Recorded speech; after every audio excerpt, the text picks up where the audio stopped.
B2B and SaaS is facing its biggest challenge yet, and at the same time, biggest opportunity to outgrow any competitor by admitting one simple fact. People don't like to be sold to. And yet, SaaS companies are still running sales-led at full speed. I want you to get out there and sell, sell, sell. I want you to sell your socks off. I want you to sell it. It's all about sell. All right, so this video is about the consequences of that fact that people don't want to talk to sales. What's happened in a sales-led motion when people don't answer the phone, when they don't want to talk to a sales rep, when they're doing most of the buying decision without ever talking to sales. I have 3 arguments I want to walk you through, and the first one isn't even mine. Gartner did some research that shows us that 17% of the time in the buying journey is spent with a vendor. That means that 83% of researching, learning, and buying happens outside your sales team's control. But the most mind-boggling thing about this is it's not per vendor. It is split between all the vendors that you assess during a buy. So if there are 4 vendors, it's 17% split into 4.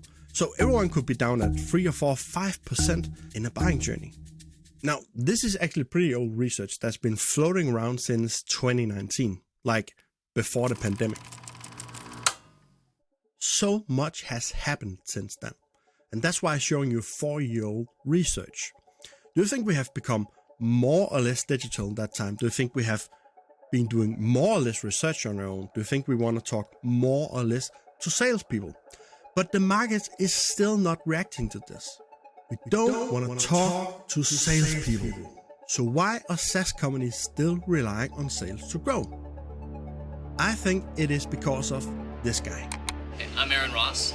I spent a few years at Salesforce.com creating a new kind of sales process and inside sales team that helped add $100 million to their recurring revenue.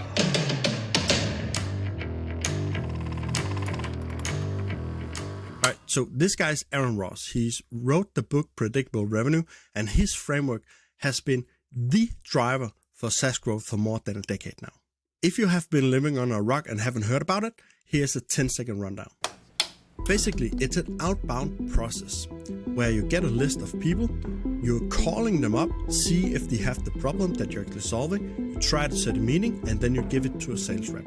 When you have enough volume, you can see, I can make so many calls a day, I can get this many people interested, and my sales team can close at this rate. When you get the unit economics to work, you scale it up, and you scale it more, and you scale it more, and then you have a predictable revenue source. This model has worked wonders. Hundreds of unicorns, thousands of SaaS companies who have scaled on it. But the keyword here is has, because the market is changing. It is so much reliant on sales. And if we don't want to talk with sales, it's really hard to get this motion going.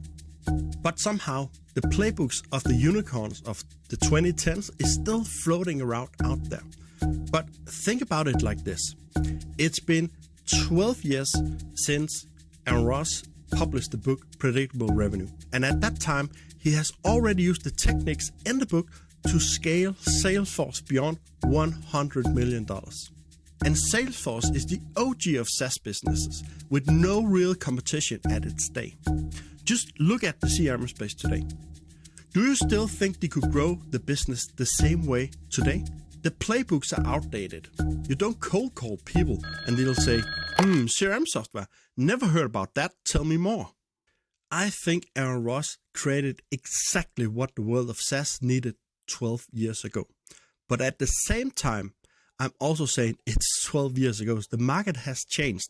And I'm actually just applying the same ideas that Aaron Ross did. Predictable revenue is about efficiency. And the most efficient way of getting sales today is not using sales reps. We need to move on and adapt to a new reality. All right, people don't want to be sold to, they want to buy themselves. Look at it this way. Why would you optimize your go-to-market strategy to impact the part of the buying journey where you have the least influence on the buying decision? Talking to sales rep is where people use the least amount of time in the buying journey, and it's also one of the last touch points in your journey as often. We need to start optimizing our go-to-market models for the buyers, not our sales reps. And yes, before you get all angry, the buying journey is not linear. It's probably looking more like this. The second argument is that we are only at the foot at the mountain of change. Look at the future buyers. This report was made on Gen Zs. Yes, I had to look that up too. People between 11 and 26 of age right now in 2023. It's the next buying group who is entering the market. They have two favorite brands, YouTube and Google. It is places where you do research, find answers, and start to form your mind around the problem. And to make this even crazier, the 4 brands they favor more than the rest of the population is TikTok, Snapchat, Instagram, and Discord.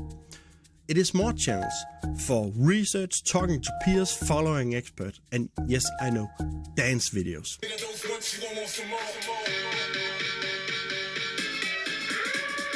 But that's the point, because the next video is not a dance video. It's an educational piece that starts to form a buyer's mind around a problem.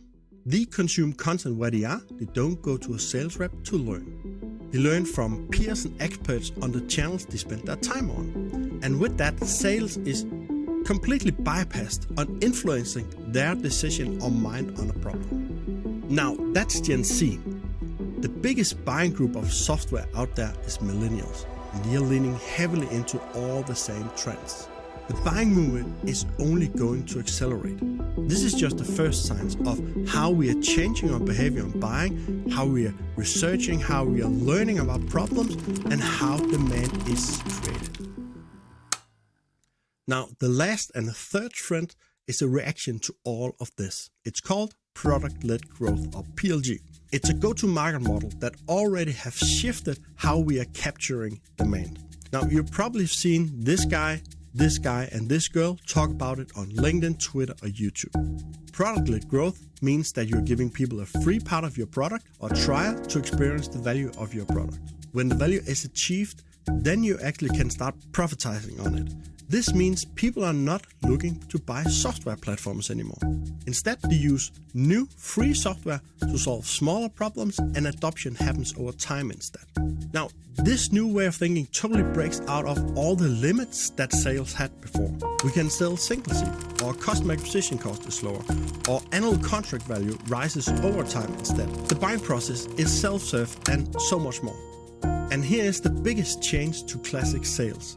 Software is starting to be adopted bottom up, not sold top down. It is the users and daily operators you have to cater to now, not top management. Buyers want to try the software, experience the value, and then buy without ever having to talk to sales. And yes, enterprise is also going in this direction. All right, to sum up, buyers use the least amount of the buying journey with your sales reps. They explore on their own, and they learn from peers and social media to shape their own mind on the problem. You want to try and experience the value before buying, and it's only going to accelerate from here. This is the problem for sales-led companies. They are built to play here. This leaves all this room for you to talk to future customers before they do. We have to move down in the journey and start engaging in the conversation earlier. We have to get the information that shapes our buyers' mindset to our worldview in front of them much earlier in the process. That means change the strategy, tear down old processes and build new ones. Move resources from sales to marketing. Look at how they compensate people. Hire new people that's not measured on direct revenue, putting new people in charge of go-to-market. It's a total shift in the mindset of the commercial organization. It's not just a lot of work, it is freakingly hard, costly, and dangerous. So even with all this information, most companies won't react to this because the sales-led is kind of still working. And this is the opportunity. When they hesitate and you go all in, you're really going to stand out in your market. You're gonna shape the conversation on social media. You'll start influencing buyers before they do. And you'll build a buying experience with less friction and more value. In my mind, this is not a huge risky bet. It's just reacting to what the market is telling us. We have to lean into this buying movement that is happening. Stop selling, start enabling your buyers to buy.